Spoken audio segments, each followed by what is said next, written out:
Hi నమస్తే welcome to Mara Media నేను మీ కేవీఆర్ అధికారం కోల్పోయిన తర్వాత 11 సీట్లకు పరిమితమైన తర్వాత అసలు ఎక్కడెక్కడ వైఫల్యాలు ఎదురైనాయి ఎందుకు ఈ ఓటమి అని ప్రక్షాళన చేసుకునే క్రమంలో ఇప్పటికే వైఎస్ జగన్మోహన్ రెడ్డి తన పార్టీ రివాంప్ చేసే కోణంలో చాలా వరకు సంస్కరణలు చేపట్టినట్టు కనపడతా ఉంది. దానికి సంబంధించి పెద్ద ఎత్తున డిస్కషన్ కూడా జరుగుతుంది. అయితే తాజాగా నిన్న కొత్తగా ఒక నలుగురిని అధికార ప్రతినిధులుగా నియమిస్తూ ఒక లెటర్ రిలీజ్ చేశారనమాట పార్టీ కేంద్ర కార్యాలయం నుంచి. భూమన కరుణాకర్ రెడ్డి, జూపూడి ప్రభాకర్ రావు, మాజీ మంత్రి ఆర్కే రోజా, తర్వాత శ్రీమతి ఆర్ఏ శ్యామల. సో వీళ్ళందరూ కూడా ప్రత్యక్ష రాజకీయాల్లో ఉన్నారు. గతంలో పార్టీకి విస్తృత సేవలు అందించారు. ఇక వాళ్ళ గురించి మాట్లాడుకోవడానికి పెద్దగా ఏం లేదు. కానీ ఒక అనూహ్యమైన పేరేంటంటే శ్రీమతి ఆర్ఏ శ్యామల. సినిమా ఇండస్ట్రీలో పనిచేస్తూ యాంకర్గా తనను తాను ప్రూవ్ చేసుకున్న శ్యామల గతంలో వైసీపీకి అనుకూలంగా పనిచేసి కొంత అంటే కూటమి నేతలకు టార్గెట్గా మారి కూటమి పార్టీలకు టార్గెట్గా మారి ఏ రేంజ్లో ట్రోలింగ్కి గురైందో తెలిసిందే కదా.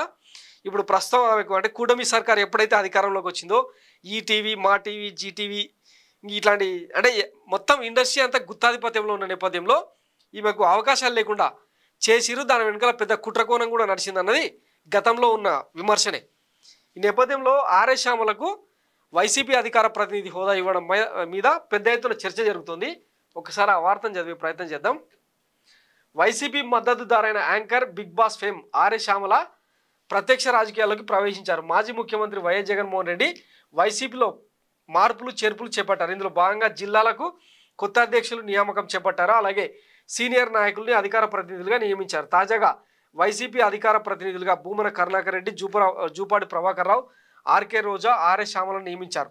వీరిలో భూమన, జూపూడి, ఆర్కే వైసీపీ క్రియాశీలక రాజకీయాల్లో భాగమైన నేతలు. కానీ శ్యామల మాత్రం ఎన్నికల సందర్భంగా మాత్రమే ప్రచారం నిర్వహించారు. ఎన్నికల్లో వైసీపీ ఓటమి అనంతరం ఆ పార్టీలోని కొందరు నాయకులు రాజకీయాలకు దూరం అవుతుండడం, పార్టీని వీడడం చూస్తున్నాం. అయితే యాంకర్ శ్యామల మాత్రం ధైర్యంగా రాజకీయాల్లో చురుకుగా పాల్గొనడానికి ముందుకు రావడం ఆశ్చర్యం కలిగిస్తుంది. పైగా వైసీపీ ప్రతినిధిగా ప్రత్యర్థులపై విమర్శలు చేయడానికి బాధ్యతలు తీసుకున్న ఆమె ధైర్య సాహసాల్ని ఆ పార్టీ నాయకులు, కార్యకర్తలు ప్రశంసిస్తున్నారు.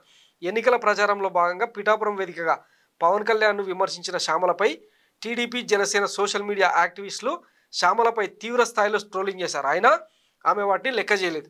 శ్యామల భర్త నరసింహారెడ్డి కడప నివాసి. శ్యామల కోస్తా జిల్లాల సనాతన బ్రాహ్మణ అమ్మాయి.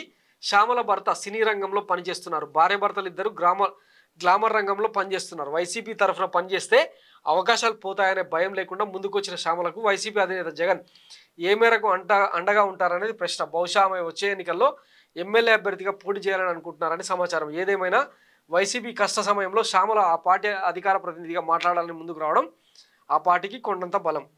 పార్టీ సంగతి ఏమో కానీ పార్టీ నుంచి అయితే ఆమెకు మంచి ఆపర్చునిటీగా చెప్పొచ్చు. ఎందుకంటే ట్రోలింగ్కు గురవుతున్న నేపథ్యంలో ఖచ్చితంగా ఈమెకు వైసీపీ మొత్తం ఇప్పుడు అండగా నిలవాల్సిన అవసరం అయితే ఉంది. చూడాలి మరి ఈ ఎత్తుగడ ఎట్లాంటి ఫలితాన్ని ఇస్తుంది అన్నది. Thanks for watching Mara Media. నేను మీ కేవీఆర్. Thank you.